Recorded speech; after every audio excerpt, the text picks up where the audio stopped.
하나님 아버지, 오늘 또 이 귀한 시간에 다른 어떠한 것보다도 먼저 가장 귀하신 우리 예수님 앞에 저희가 마음을 다하여 찬양 드릴 수 있는, 또 예배 드릴 수 있는 귀한 시간 주셔서 감사드립니다. 우리 삶의 가장 큰 기쁨 되시는 하나님이 아버지, 하나님 오늘 이 시간 또한 말씀 전할 때 아버지 한 분 한 분 주께서 보혈로 친히 사신 이 귀한 영혼들 가운데 주의 말씀으로 힘있게 해주시고 강건케 해주시고, 아버지 주를 따라가는 이 삶의 여정에서 모든 각자의 부르심대로 살아갈 때 화평함과 거룩함으로 또 주님이 주시는 평강 안에서 걸어가실 수 있도록 힘 주시옵소서. 감사와 찬양을 드리고 우리 주 예수님의 이름으로 기도합니다. 네, 저희 이렇게 함께 예배드리고 또 귀한 예배의 시간에 초대해 주셔서 너무너무 감사드립니다. 오늘 함께 읽으실 하나님 말씀은 마태복음 26장 36절부터 46절까지의 말씀입니다. 마태복음 26장 36절부터 46절까지. 성경이 혹시 있으시면 한 절 한 절 교독하시고 서로 번갈아서 읽으시고 마지막 절만 저희가 함께 읽도록 하겠습니다. 제가 첫 절을 먼저 읽겠습니다. 이에 예수께서 제자들과 함께 겟세마네라 하는 곳에 이르러 제자들에게 이르시되 내가 저기 가서 기도할 동안에 너희는 여기 앉아 있으라 하시고,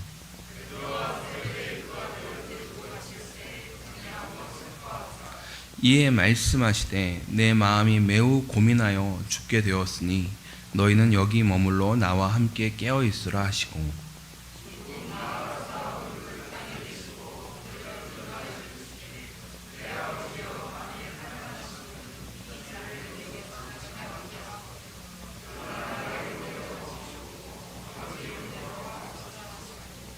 제자들에게 오사 그 자는 것을 보시고 베드로에게 말씀하시되 너희가 나와 함께 1시간도 이렇게 깨어 있을 수 없더냐.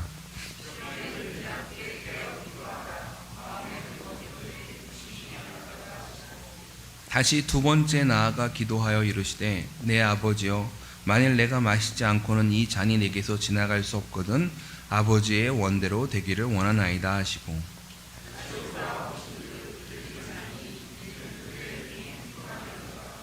또 그들을 두시고 나아가 세 번째 같은 말씀으로 기도하신 후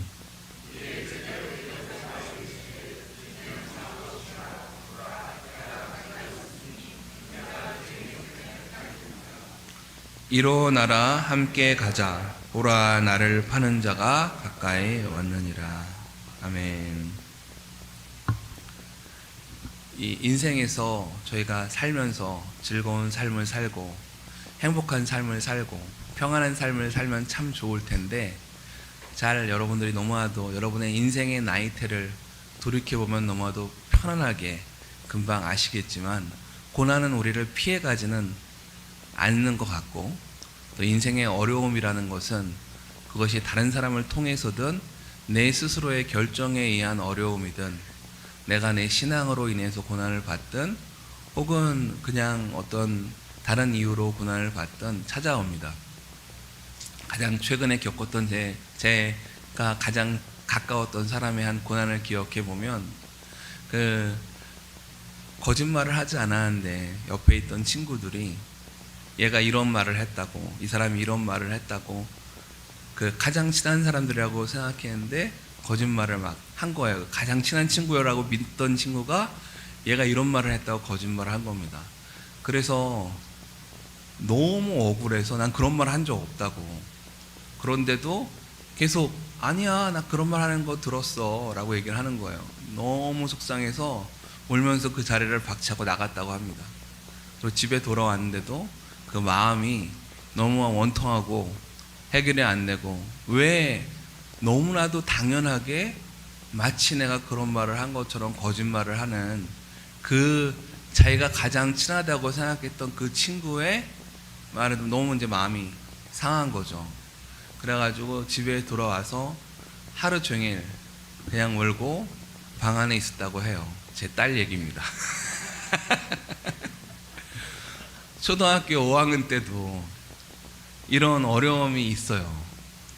가장 친했다고 믿던 친구가 자기가 하지도 않은 말 때문에.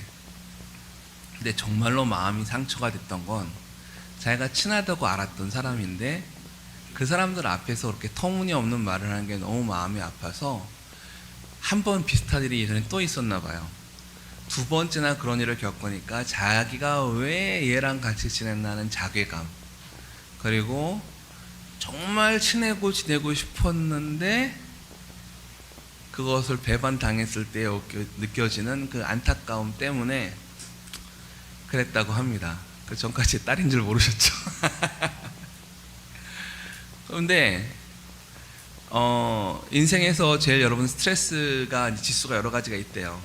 스트레스 지수로 가장 높은 지수가 자기 배우자의 사별이라고 합니다. 또 제가 기억하는 가장 가까운 배우자의 사별을 겪으신 분이 제가 처음으로 섬겼던 물된 동산교회라고, 여러분 이제 기억나실지 모르겠어요. 우리 조요셉 목사님 지금은 이제 소천하셔서 예수님과 함께 계신데요. 여기도 한번 오셔서 말씀 전하셨었죠. 근데 사모님을 제가 잘 압니다. 말로 표현할 수는 없지만 그 마음이 어떠셨을까 싶어요. 개인적으로 잘 아는 분들이고 존경하는 분들인데 정말 그런 일을 겪으셨을 때 어떠셨을까. 또 여러분 또 참 그런 생각 해야 됩니다. 우리 남편들이 정말 아내한테 잘해야 됩니다. 남편들이 아내한테 잘해야 되고, 또 남편도, 아내도 남편한테 잘해야 됩니다. 우리가 인생이라는 게 언제 이렇게 제가 떠날 줄 모르더라고요.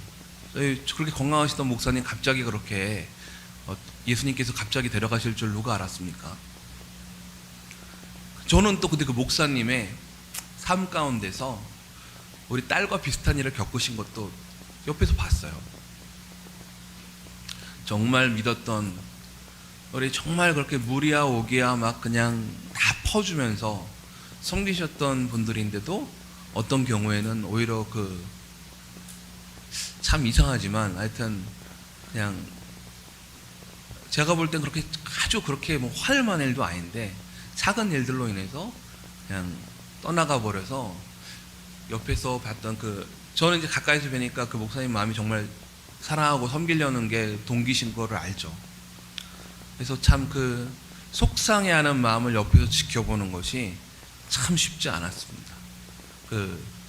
제 딸 겪을 때도 그랬던 것 같아요.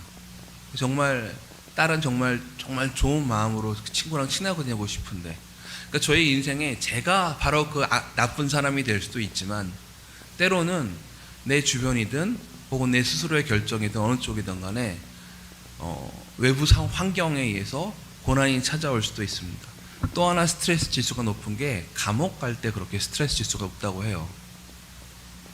자기가 언제 풀려날지 모르는 그런 시간이 되면 그렇게 스트레스가 많아진다고 합니다.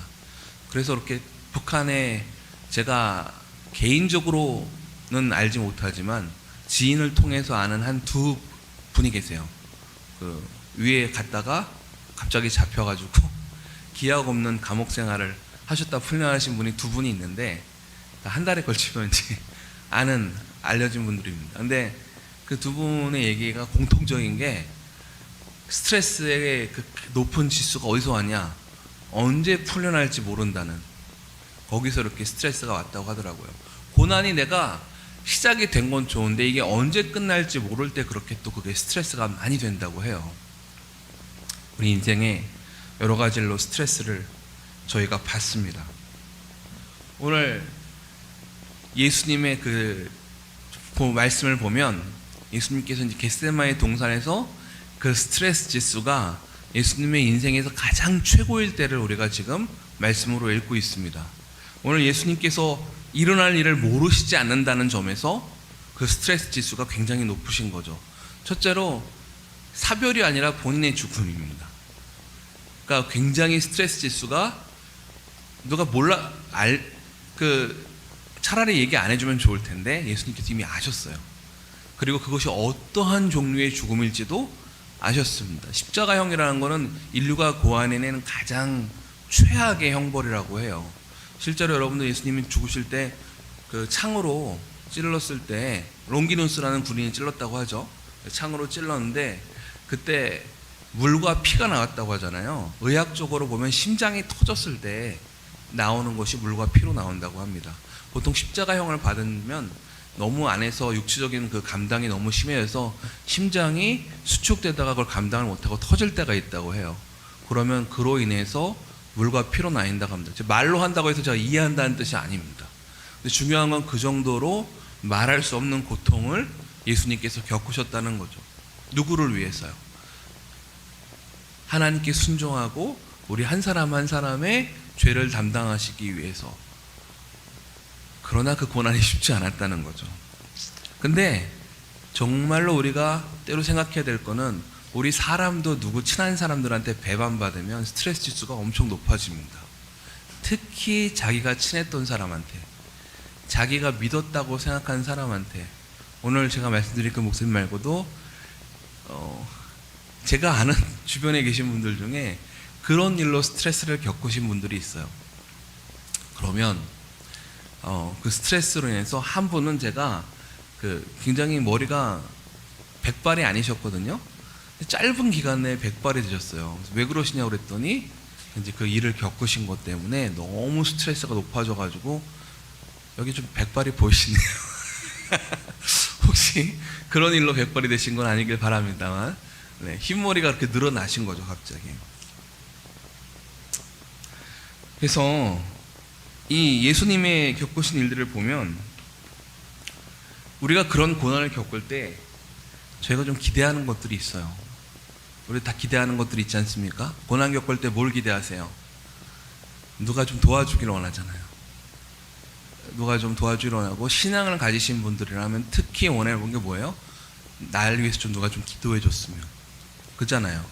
기도해 줬으면 하고, 그리고 가급적이면 빨리 끝나기를 원하니까 노력이 좀 덜 들어갔으면, 내 피와 땀이 너무 많이 흘려지지는 않았으면, 좀 빨리 끝났으면, 이런 마음도 있고요.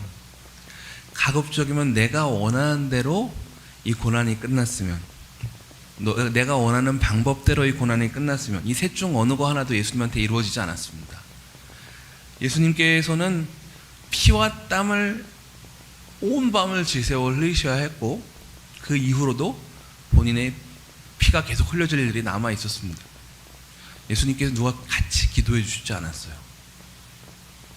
참 어떻게 보면 참 씁쓸하고 참 마음이 뭉클해지는 장면인데, 예수님이 가장 어려우실 때 아무도 기도해 주지 않았어요. 저는 예수님께서 여러분 마음 이해하신다고 믿어요. 누가 날 위해서 기도해 주는 것 같지 않아. 누가 날 위해 함께 서주지 않는 것 같다면 예수님이 이렇게 말씀하실 거예요. 내가 그 마음 잘 알지. 왜냐하면 오늘 그러셨거든요. 가장 친했던 베드로, 야고보, 요한을 3명을 데리고 가서 너무 힘든데 차마 기도하라고도 못하셨어요. 얘들도 힘들어 보이니까. 그래서 같이 깨어있어 달라고 했는데 그나마저도 못하고 피곤해서 잠들어 버렸습니다. 인생의 고난 겪을 때 좀 지인들이 같이 깨어있어 주고 북 도와주면 좋을 것 같은데, 이상하게 그럴 때 또 생각보다 도움이 안 되는 때가 있어요. 우리 인생에 그런 때가 있습니다. 그때 혼자가 아닙니다, 여러분. 항상 깨어 계시는 분이 한 분 계신데 그분이 예수님이십니다. 예수님이 누구 봐도 여러분 위로하실 수 있으세요. 왜냐하면 예수님이 그 일을 겪으셨기 때문입니다. 그래서 누구 봐도 여러분이 고난 받을 때 여러분 마음을 이해하십니다. 누가 도와주지 않는다고 할 때, 그리고 내가 원하는 대로 이 일이 이루어지는 것 같지 않을 때, 그리고 가급적이면 이 일이 빨리 끝났으면 좋겠는데 근데 그렇게 안 되는 거예요. 그 마음 여러분 하나님께서 다 이해하십니다. 예수님은 가급적이면 예수님이 원하시는 뜻대로 해결되기를 원했습니다. 그리고 그게 솔직한 마음이라고 하나님 아버지 앞에 말씀드렸어요. 가급적이면 저는 이 잔은 피하고 싶습니다. 하나님, 저는 가급적이면 이 고난은 겪고 싶지 않습니다. 그런데 그 와중에 하나님께서 예수님께서 한 가지를 하셨습니다. 이 모든 고난을 통과할 때 예수님은 의지할 곳도 없으셨고 자기의 뜻을 너무나도 알고 그대로 가기도 원하셨지만, 그 와중에 이 고난을 통과할 유일한 그분의 방법은 기도였습니다. 그래서 그 모든 시간 중에 예수님께서는 한 가지를 놓지 않으셨는데, 그것은 하나님 앞에 자기의 마음을 쏟아 부으시고 기도하시는 것이었어요. 여러분 혹시 고난받고 계십니까? 여러분 마음에 어려움이 있으십니까? 그리고 나 이거 어떻게 해결하지? 근데 왜 도와주는 사람이 없는 것 같지? 왜 날 위해서 기도해 주는 사람이 없는 것 같지? 그렇다고 포기하시면 안 돼요. 그렇다고 주무시고 계셔도 안 됩니다. 그때 깨어서 기도하셔야 됩니다. 오늘 마태복음에 뭐라고 했어요? 마태복음 26장 41절에서 26장 41절에서 한번 같이 읽어볼까요? 한 번만 다시 읽어봅니다. 26장 41절. 시험에 들지 않게 깨어 기도하라. 마음에는 원이로되 육신이 약하다. 우리 육신은 약합니다. 이때 포기하고 싶어집니다. 그런데 예수님께서 우리에게 본으로 보이신 거예요. 이럴 때 어떻게 해야 되는지를. 그리고 우리도 그렇게 하기를 원하십니다. 물론 베드로, 야고보, 요한은 그때는 못했습니다. 그러나 나중에 성령님을 만나고 정말로 하나님을 만나고 나서는 그들도 깨어 기도했습니다. 오늘 우리 하나님께서 우리에게 고난받는 모든 사람들에게 말씀하십니다. 시험에 들지 않게 깨어서 기도하라고. 내 고난이 항상 순종하기 때문에 찾아오는 고난이 아닐 수도 있어요, 여러분. 예수님은 오늘 어떤 고난이셨습니까? 하나님의 뜻에 순종함으로 찾아온 고난이었습니다. 근데 우리는 예수님은 아니잖아요. 그죠? 여러분 삶에 찾아오는 고난이 꼭 하나님의 뜻에 순종하기 때문에만 찾아왔습니까? 여러분이 정직하게 인생을 돌아다보면 아닐 거예요. 저도 그렇고요. 제 인생을 정직하게 돌아봐도 저의 삶의 고난이 꼭 순종 때문에 찾아온 것만은 아니었습니다. 때로는 이런 케이스도 있습니다. 이게 뭐냐 하면 이제 사무엘 하에 15장에 보면 다윗이 압살롬한테 쫓기는 장면이 나옵니다. 그래가지고 압살롬이 모든 이스라엘 지파에 12지파의 장로들까지 막 이렇게 세상말로 구워 삶아가지고 싹 다 끌고 오는 것 때문에 결국은 다윗이 예루살렘에서 사람들과 도망을 갑니다. 왕이었는데 쫓겨나는 고난을 얻게 됩니다. 그런데 이것은 이미 다윗의 삶에 예언되어져 있던 고난이었습니다. 이게 사실 왜 찾아왔다고 성경은 기록을 하고 있죠? 다윗이 밧세바라는 여인과 자기의 가장 충성스러웠던 부하를 죽임으로 말미암아 그 여인을 얻기 위해서 간음도 저지르고 살인도 한 그것을 하나님께서 기뻐하시지 않으므로 찾아왔던 고난이었습니다. 우리 삶에 항상 고난이 주님께 순종함으로만 찾아오지는 않습니다. 때로는 내 삶에서 하나님께 순종하지 않은 삶으로 인해서 고난이 찾아올 때도 있습니다. 제가 뭘 얘기하고 있나요? 고난에 대해서 얘기하고 있습니다. 순종하든 순종하지 않든 고난이 없는 게 아니라는 겁니다. 제가 말씀드린 건 여러분이 순종을 하지 않았냐 했느냐를 얘기하는 게 아니라 고난은 어느 쪽으로든 우리 삶에 찾아온다는 말씀을 드리고 싶습니다. 근데 이때 다윗이 했던 것이 있어요. 이때의 다윗도 굉장히 고난을 잘 통과한 모델로 성경에 기록이 되어 있습니다. 그는 비록 자기가 하나님께 순종하지 않았던 것을 알고 있었지만 그가 쫓겨나갈 때 했던 행동들이 굉장히 인상 깊습니다. 그리고 그가 쫓겨났을 때에 하나님 앞에 기도를 지어 올렸던 것이 지금의 우리가 기억하는 시편 3편과 4편입니다.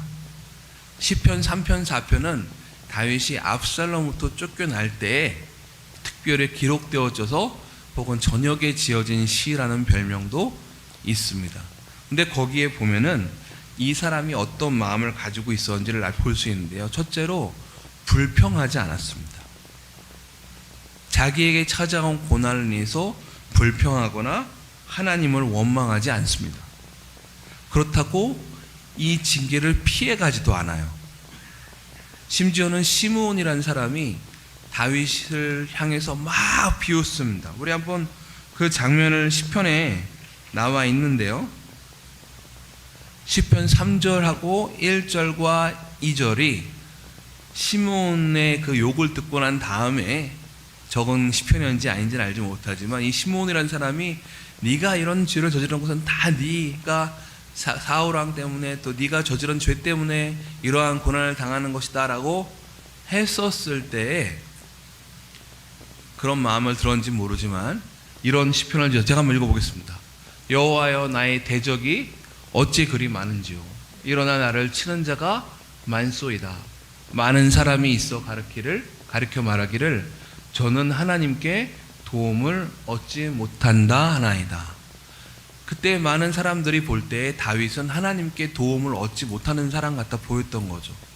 징계를 받고 있으니까요. 고난을 받고 있으니까요. 그래서 저 사람은 하나님께 벌을 받고 있는 거야. 근데 다윗이 여기에 대해서 변명을 하거나 하지 않습니다. 사실 예수님이 징계 받으실 때에, 고난 받으실 때에도 어쩌면 많은 사람들이 그렇게 생각했을지도 몰라요. 저 사람 고난 받는 거 보니까 진짜 선지자가 아닌가 보네. 저 사람 저렇게 해서 죽게 되는 거 보니까 사실은 선지자가 아니었나 보네. 우리가 이런 어려움을 통과할 때 종종 우리 주변의 반응은 손가락질이 우리가 흔히 겪을 수 있는 반응입니다. 그런데 그때의 다윗의 표현을 보면 그것이 있음에도 불구하고 저가 시편 4편과 4절에서 이렇게 얘기를 하고 있습니다. 시편 4편 4절 말씀에 보면은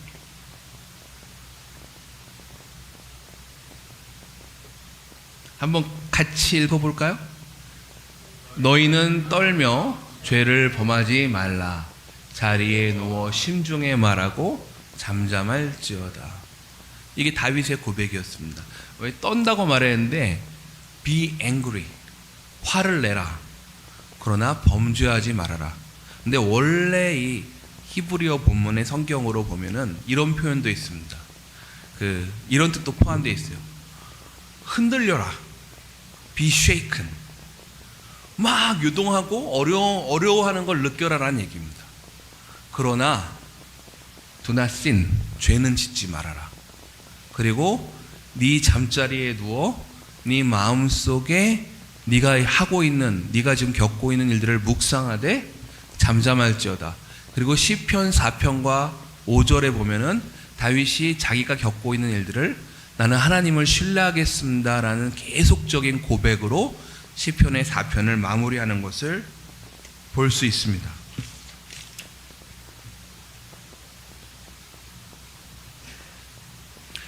여러분의 삶에 찾아오는 고난이 순종으로 찾아오든 징계로 찾아오든 하나님께서는 우리에게 한 가지 태도가 바로 그 고난을 통과하는데 가장 유익하고 가장 하나님께서 기뻐하시는 태도가 될 거라고 얘기를 합니다.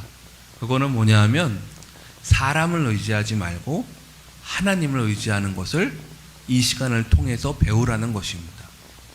고난 중에 아까 말씀드렸잖아요. 때로는 사람들이 내게 힘이 되지 않을 수가 있습니다.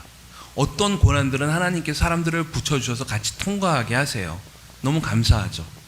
그런데 어떠한 고난들은 그것이 순종으로 찾아오든 징계로 찾아오든 하나님께서 사람을 붙이시기보다 오히려 사람들이 잠자게 하시고 그 안에서도 내가 깨어있기를 원하시는 때도 있습니다. 그래서 우리가 항상 생각해야 될 것은 그것이 사람들과 함께하든 내가 홀로 있든 중요한 건 나는 깨어있어야 된다는 것입니다. 여러분, 하나님은 우리가 깨어있기를 원하십니다. 포기하지 말라고 하십니다. 내가 너를 잠시 순종하는 것을 통해서 고난을 주든 그 심지어는 징계를 주기 위해서 우리 삶에 이렇게 하지 말라라는 징계를 주시기 위해서 고난을 주신다고 할지라도 전 너무 슬퍼요. 하나님이 저를 쳐서 너무 저는 슬퍼요 하면서 몰라요. 저는 기도 안 할래요 하면서 방으로 가는 것을 하나님이 원하시는 것이 아니라는 것입니다. 그때 그 아픈 마음을 가지고 내 마음은 흔들릴지라도 내 마음은 화가 나고 이 상황에 대해서 그리고 주변 사람들이 그걸 보고 야, 너 뭐 신앙이 있다고 하고 하나님이 도와주신다고 하지만 상황을 봐라. 하나님이 너를 도와주시나 하면서 이런 상황들이 얘기가 들린다고 할지라도 그 순간에도 마음이 속상해서 화가 나고 흔들릴지라도 be angry. 그것 때문에 정죄하지 마세요. 하나님이 허락하신 겁니다. 예수님께서도 할 수만 있으면 주님 제 잔을 저는 피하고 싶습니다라고 고백을 솔직히 하셨습니다. 다윗도 자기가 얼마나 어려운지를 시편을 통해서 고백을 했습니다. 그런데 그럼에도 불구하고 하나님에 대해서 손가락질하는 죄를 범하지 않고 이것을 하나님의 뜻대로 인도하도록 기도하는 것을 하지 않는 죄도 범하지 않았습니다. 내 뜻이 아니라 하나님의 뜻대로 통과하게 해달라고 기도했던 것입니다.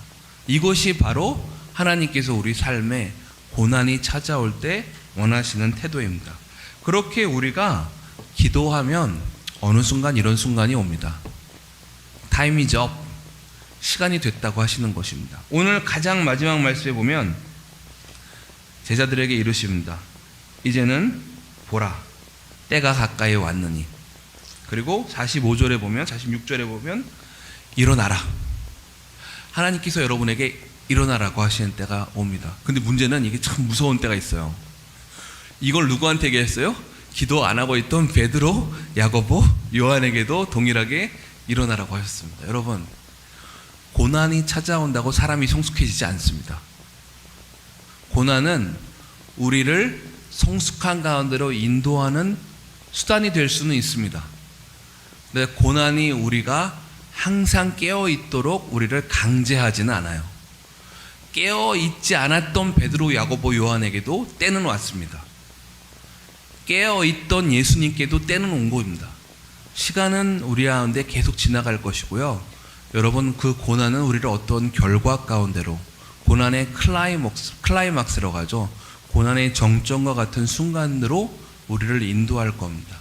그때 그러면 내가 어떤 모습으로 준비되기를 원하시느냐? 하나님은 우리가 깨어서 기도한 사람으로 준비되기 원하신다는 것입니다. 그 결과를 볼까요? 예수님은 깨어 기도하셨습니다. 그러자 말씀을 통해서 그게 드러나기 시작합니다. 겟세마네 동산에 누가 찾아왔어요? 바로 예수님을 잡으려고 몽둥이를 들고 찾아온 대제사장들의 종들과 예수님을 팔아넘기기 원했던 가룟 유다가 찾아왔습니다. 때가 온 것이죠. 그 고난이 진짜로 시작되는 때가 왔습니다. 그런데 예수님은 이미 그 고난 가운데 준비되어 계셨습니다. 그래서 유다를 보자마자 달려가 가지고 이단 옆차기를 하시지 않았어요. 만약에 분노로 그 고난을 준비했다면, 그리고 쓴뿌리로 그 고난을 준비했다면 예수님은 결코 유다에게 친구야, 네가 하고자 하는 일을 해라 라고 말씀하시지 않았을 것이고, 친구여라는 단어를 사용하시지도 않았을 것입니다. 예수님의 심령은 주님의 평강 가운데 머물러 계셨고 주님의 사랑 가운데 머물러 계셨습니다. 원수를 향한 태도가 바로 그것을 증명합니다. 우리가 하나님의 기도 안에 머물러 있게 되면 나에게 나를 팔아넘기는 사람에게조차도 우리는 그 사람을 하나님의 은혜와 진리로 대할 수 있습니다. 그러나 야고보와 요한과 베드로는 그렇지만은 않았습니다. 이게 아주 첫 번째죠. 중요한 건 내가 다른 사람들을 대하는 태도를 보면 내가 지금 매일매일 일상의 삶에서 매일매일 삶에 다가오는 기쁨과 행복뿐만이 아니라 고난을 내가 무엇으로 준비해 왔는지를 볼 수 있다는 것입니다. 여러분, 삶에 어떤 한 특정한 순간에만 이런 고난이 찾아오나요? 우리는 매일매일을 우리가 짊어져야 될 어려움들이 있습니다. 그럼 우리가 가장 잘 준비할 수 있는 것은 무엇입니까? 기도하는 것입니다. 깨어서 기도할 때에 비로소 나는 다른 사람들을 대할 준비가 됩니다. 비로소 나를 짜증나게 하거나 나를 상처 주거나 혹은 나에게 제대로 대해야 될 대로 대하지 않는 사람을 대할 때에도 나는 그 사람에게 friend, 친구여라고 얘기를 할 수 있게 됩니다. 그 태도는 어디서 와요? 겟세마네 동산, 나의 겟세마네 동산을 통과해야만 일어납니다. 나의 겟세마네 동산을 통과하지 않고 내가 다른 사람에게 친구라고 얘기할 수는 없는 겁니다. 그래서 매일매일 이것이 필요한 것 같아요. 두 번째, 예수님께서 무엇을 하셨습니까? 네 칼을 칼집에 꽂으라고 합니다. 그 예수님의 가장 고난의 첫 시장에는 칼부림이 있었습니다. 그래서 베드로가 칼을 뽑아요. 여러분, 깨어있지 않으면요, 우리가 뽑기 원하는 거는 복수입니다. 우리 삶에 내가 깨어있지 않으면요, 내가 가장 먼저 하고 싶은 거는 피를 피로 갚는 겁니다. 상대방이 나에게 준 만큼 갚아주는 게 정의인 거죠. 그래서 쫙 뽑아서 원래 그 가지고 있던 칼을 가지고 누구를 쳤어요? 말쿠스라는 종의 귀를 착 잘랐습니다. 그러니까 베드로 입장에서는 칼로 상황을 통과하기 원했던 거예요. 그런데 종종 우리도 그렇습니다. 우리도 가급적이면 이 상황을 칼로 해결하고 싶어요. 그런데 예수님께서는 그렇게 하지 않으시고 오히려 그 자리에서 뭐라고 했어요? 너희가 날 잡으러 왔으면 내 제자들은 다 풀어주라고 하십니다. 그리고 말쿠스에게는 다가가셔서 귀를 치료해 주십니다. 베드로에게는 칼을 든 손을 잡아서 네 칼을 칼집에 꽂아라. 내가 원하면 지금도 하나님이 상황을 변경시킬 수 있다. 하지만 하나님의 뜻을 내가 어찌 이 잔을 받지 않겠냐라고 말씀하십니다. 거기 또 모든 상황을 하나님이 인도하신 대로 싹 정리를 하십니다.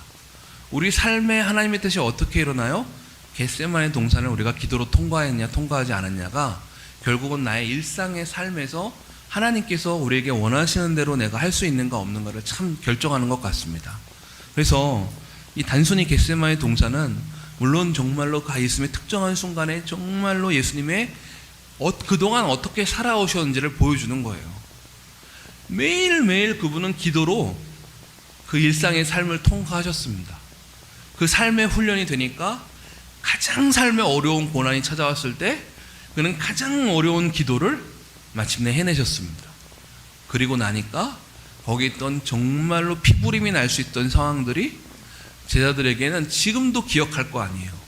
예수님이 부활하셨을 때도 기억했을 것이고 예수님이 돌아가신 후에서도 예수님이 겟세마네 동산에서 어떻게 자기의 칼을 칼집에 꽂게 하셨는지도 기억했을 것이고 어떻게 말쿠스의 귀를 심지어 부활하시고 나서 베드로가 어디를 가든지 복음을 전하러 어디를 가든지 그는 예수님이 겟세마네 동산에서 무엇을 하셨는지를 기억하면서 다녔을 것입니다. 그리고 그것이 자기의 삶의 브랜드였겠죠. 나도 어디에 가든 나도 그렇게 살리라. 그리고 오늘 예수님께서는 우리 모두 제자된 그리고 예수님을 알기 원하는 여러분에게 그렇게 말씀하세요. 매일매일의 겟세마네를 통과하라고. 자고 있지 말고 깨어 기도하라고. 그러면 여러분 언젠가 삶에 진짜 하나님이 허락하시는 큰 고난이 찾아올 때도 다윗처럼 그리고 예수님처럼 통과할 수 있게 됩니다. 저는 그래서 다윗이 나중에 시몬한테 이런 얘기를, 시몬의 이런 일도 겪었는데 이런 얘기를 합니다. 사람들이 여호와의 궤를 예루살렘 성에서 가지고 나오려고 해요. 왕이 저쪽으로 가는데 언약궤도 같이 가야 되는 거 아닙니까? 그때 여호와가 다윗이 이런 얘기를 합니다. 언약궤 다시 예루살렘으로 가져가라고. 여기 사무엘하 15장 25절부터 26절까지 나옵니다. 내가 주님 앞에 은혜를 얻으면 여호와의 궤가 있는 예루살렘으로 돌아갈 것이다. 그러나 하나님이 나를 기뻐하지 아니하신다면 그냥 그분이 원하시는 뜻대로 이루어지게 해달라. 이렇게 고백을 합니다. 그럼 다윗이 정말로 원했던 건 왕권이 아니었던 거예요. 다윗이 정말로 원했던 건 내가 이 고난, 내가 지금 겪고 있는 내가 잘못한 죄로 말미암아 겪는 이 고난 중에서 내가 하나님하고 다시 회복될 것인가? 하나님이 나와 관계를 온전히 다시 회복시켜 주실 것인가? 이게 제일 큰 관심이고 보물이었지 자기가 왕권을 다시 얻는가 아닌가는 그렇게 중요한 일이 아니었던 겁니다. 얼마나 놀라운 고백이에요. 그래서 하나님이 나중에 저는 내 마음에 합한 자라고 하시잖아요. 사울은 왕권을 잃고 싶지 않아서 하나님을 버려요. 그런데 다윗은 하나님을 잃고 싶지 않아서 왕권을 버립니다. 여러분, 삶의 여러 가지 일들이 찾아올 때 다른 모든 것을 포기하더라도 하나님과의 관계를 포기하지 마세요. 설사 그것이 여러분의 스스로의 잘못으로 찾아오는 고난이라 할지라도 그리고 그 고난이 참 견디기 어렵다 할지라도 내가 하나님께 회복될 수 있다면 이런 고난도 하나님 뜻대로 되게 해달라고 기도할 수 있기를 바랍니다. 그러려면 매일 기도하셔야 돼요. 예수님의 겟세마네 동산은 결코 하루의 이벤트가 아니라 30년 동안 꾸준히 쌓여온 겟세마네의 결과였습니다. 아멘? 그래서 우리도 그런 삶이 일어나기를 진심으로 기도하고 축복합니다. 네, 오늘 함께 기도하고 또 오늘 말씀 마치도록 하겠습니다.